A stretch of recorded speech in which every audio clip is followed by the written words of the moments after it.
برضو تكوني داخلة منكسرة في أي مكان أو قاعدة عاملة كده، وحشة جدا وهتفقدي كتير من جاذبيتك مهما كنتي زي القمر ومهما كنتي متشيكة ومهما كنتي عاملة كل اللي احنا قلنا عليه ده. ازيك؟ اهلا بيكي تاني مع روناء. لو ما عندكيش اخت كبيرة تديكي من نصايحها في الحياة علشان تسهل عليكي حياتك، فاعتبريني انا اختك الكبيرة.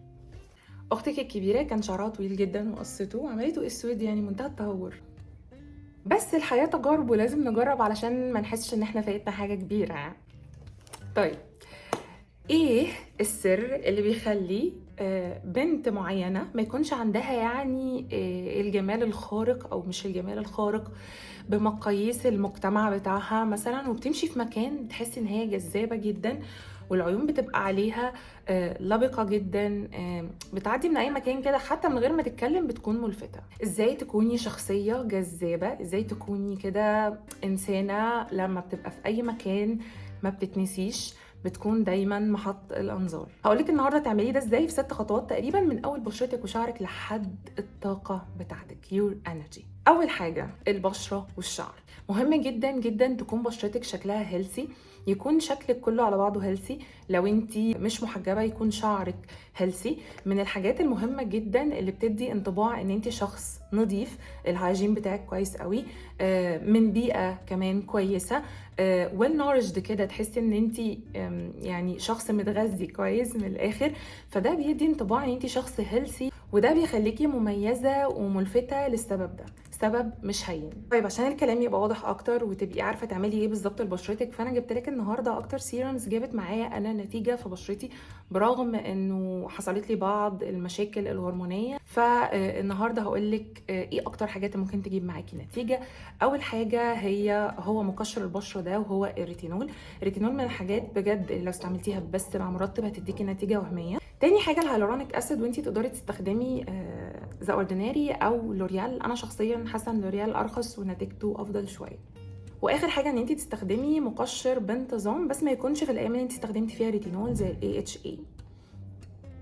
وانصحك كمان ان انت تستخدمي الصن بلوك علشان تحافظي على كل ده وانت خارجه وبشرتك ما تتدمرش تاني او المقشرات دي تعمل لك مشكله او تسبب لك حساسيه من الشمس. واخيرا غسول كويس، ولو عايزه تهتمي بنفسك اكتر ممكن في اي عياده تجميل تعملي الميزوثيرابي مع الديرما بان، بيجيب نتيجه رائعه للبشره. تاني حاجه بقى وهي شعرك.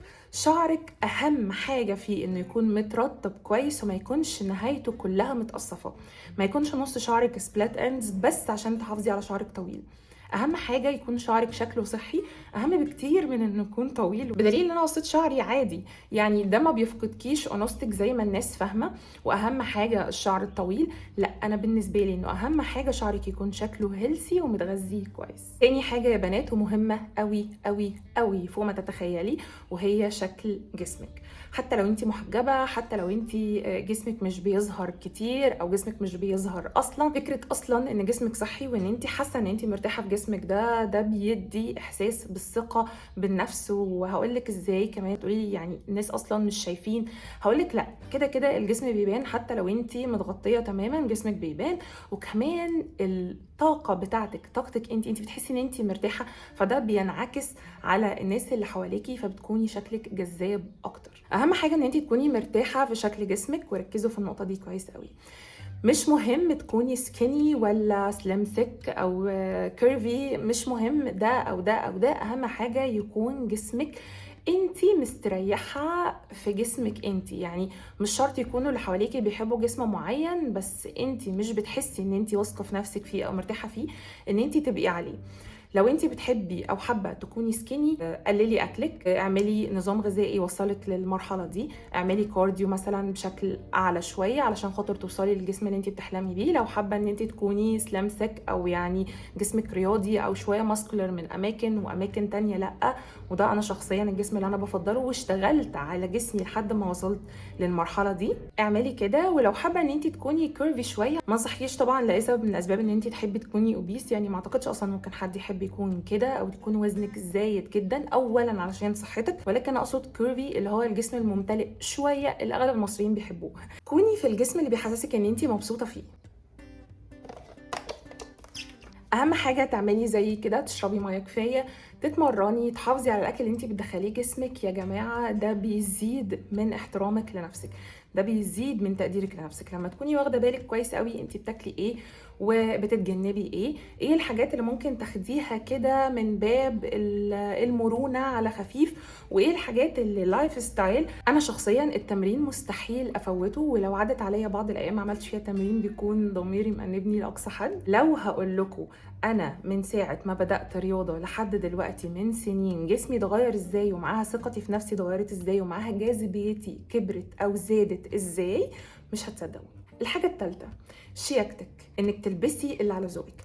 بس انا سامعه بعض الناس اللي ممكن تقول هو كل حاجه عندك مظهر بس، يعني ايه السطحيه دي؟ انا عايزه اقولك ان الناس اللي بتقول المظهر مش كل حاجه بصراحه بيقولوا كلام فاضي، لان المظهر مش كل حاجه، ولكن هو اول حاجه بتبص لها، اول حاجه الناس عينيها هتقع عليكي فيها هي زي ما قلت لك بشرتك، شعرك، هدومك، شكل جسمك. انت مهتمه بنفسك ولا مش مهتمه بنفسك؟ لو انت مديه الاهتمام لنفسك ده هينعكس بان انت شخص ذو قيمه، وبالتالي هتكوني شخصيه جذابه. نرجع لموضوعنا وهو الشياكه.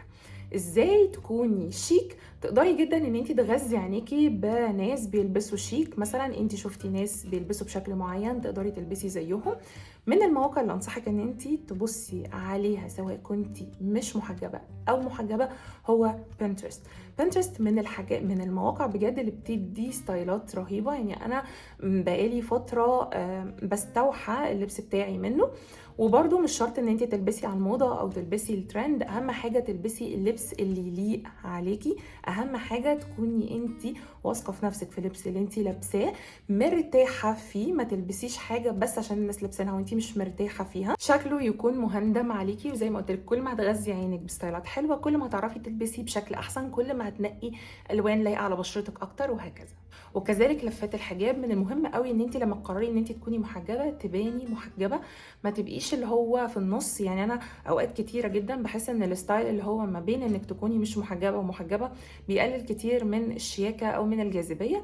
لو حابه ان انت تكوني محجبه فالبسي الستايلات زي كده مثلا، ولو انت مش محجبه البسي برضو ستايلات تكون مناسبه ليكي وحاسه ان انت مستريحه فيها. الحاجه الرابعه المشيه والقعده. مهم جدا ان يكون اتجاه نظرك في خط مستقيم، يعني ما تبصيش لفوق قوي كده وتبان ان انت متعجرفه او اوفر، ولا برضو تكوني داخله منكسره في اي مكان او قاعده عامله كده. وحشه جدا وهتفقدي كتير من جاذبيتك مهما كنتي زي القمر ومهما كنتي متشيكه ومهما كنتي عامله كل اللي احنا قلنا عليه ده. كذلك المشيه، ما مشيش متعجرفه قوي او يعني ماشيه كده شكلها فيك او اوفر او باين ان انا شخص متسلط. وما مشيش برضو مشية شخص منكسر. ممكن اوريكم.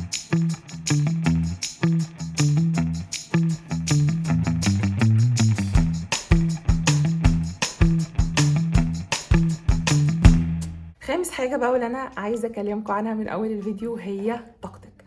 طاقتك اللي مع كل اللي فات ده هتعملي حاجه حلوه قوي بيها، وممكن تعملي كل اللي فات وطاقتك مش افضل شيء، جاذبيتك هتنطفي.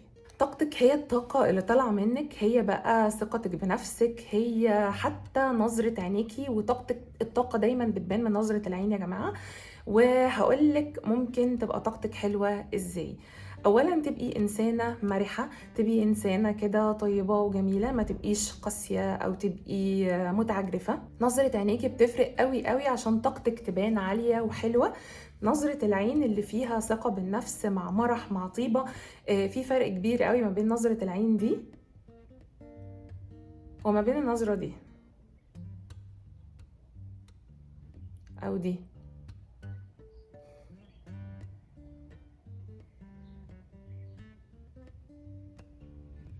اتمنى اني اكون وصلت لكم النقطه دي زي ما انا نفسي اوصلها. انت حلوه وزي القمر وتجنني وجذابه، بس انت مش محور اهتمام نفسك. ودي هتاخدنا للنقطه السادسه، طريقه كلامك. بلاش طريقه كلامك دايما تكون فيها الكلام بيدور حواليكِ، أو أنا. بلاش كمان تكوني منشغلة بنفسِك طول ما أنتِ قاعدة بتتكلمي مع الناس، منشغلة تعدلي شعرِك، منشغلة تضبطي هدومِك، منشغلة بحاجات غير الحوار اللي داير، ده هيقلل من جاذبيتِك للأرض. ممكن جدًا تعملي كل اللي فات، ولكن النقطة دي بالذات تبوظ كل اللي إحنا عملناه. مهم جدًا يكون عندِك eye contact مع الشخص اللي أنتِ بتتكلمي معاه أو مع الإنسانة اللي أنتِ بتتكلمي معاها، مهم جدًا تكوني عينيكِ في عينيها ومهتمة جدًا وسامعة جدًا الكلام اللي هي بتقوله أو اللي هو بيقوله. مهم جدًا تاخدي وتدي في الحوار وتكوني مركزة 100% مع الحوار، مش مع نفسِك أبدًا أو مع أي مشتت خارجي. مهم جدًا يكون في ابتسامة خفيفة على وشِك، ما تكونيش شخص aggressive وأنتِ بتتكلمي، خصوصًا لو أنتِ بتندمجي في المواضيع زيي. مهم جدًا تسيبي ابتسامة على وشِك علشان ما يديش انطباع للآخرين إن أنتِ مثلًا عنيفة أو بتتكلمي بطريقة فيها مثلًا حدة شوية. وطبعًا الابتسامة دي هتكون موجودة لمّا الموقف يستدعي ده، يعني مش معقول هنكون بنتكلم مثلًا عن حد توفى أو عن مشكلة كبيرة حصلت وأنتِ هتسيبي ابتسامة على وشِك، أكيد طبعًا وشِك هيتفاعل مع الموقف، وده من التفاعل اللي إحنا بنتكلم عنه، اللي هو أصلًا بيزود الجاذبية بتاعتِك وبيخلّي اللي قدامِك حاسس إن أنتِ مهتمة إن أنتِ تسمعيه. وأخيرًا نقطة مهمة جدًا في طريقة كلامِك، إن أنتِ تتكلمي زي ما بتتكلمي في العادي، اتكلمي على طبيعتِك. كتير بنشوف ناس طريقة كلامها حلوة أوي وبنبقى عايزين نتكلم زيها. هترجعي تتكلمي بطبيعتِك تاني، حسّني من طريقة كلامِك، لو أنتِ حاسة إن فيها حاجة غلط اعملي يعني طوّري من نفسِك فيها، ولكن اتكلمي زي ما بتتكلمي في العادي، زي ما بتتكلمي مع أهلِك، زي ما بتتكلمي مع صحابِك، ده هيديكِ جاذبية صدقيني. مهما كنا بنحب طريقة كلام الناس التانية، ولكن ده إحنا ودي طريقة كلامنا، بنطوّر وبنحسّن منها، ولكن هنتكلم بيها مش هننكرها أو هنخبيها. لإن حتى لو أنتِ اصطنعتِ طريقة كلام والناس ما قفشتش إن الموضوع fake واخدوا عليكِ بطريقة الكلام دي، يومًا ما هتتكلمي على طبيعتِك، فكل اللي أنتِ بنيتيه هيتهد. أتمنى إن الفيديو يكون مفيد ليكم وتكونوا استفدتوا منه حاجة، وعلى فكرة النقط دي أنا شخصيًا باعملها، والنقط دي هي اللي غيّرت تمامًا من ثقتي بنفسي وبالتالي جاذبيتي. يا رب يكون الفيديو مفيد، باحبكم جدًا، أشوفكم إن شاء الله في فيديو جديد على خير، باي باي. نسيت أقول لكم صحيح إن أنتم تعملوا لايك للفيديو لو عجبكم، كمان تعملوا اشتراك في القناة، ولو عندكم أي سؤال عايزين تسألوه لأختكم الكبيرة أنا موجودة، ممكن جدًا أعمل له حل. باي باي.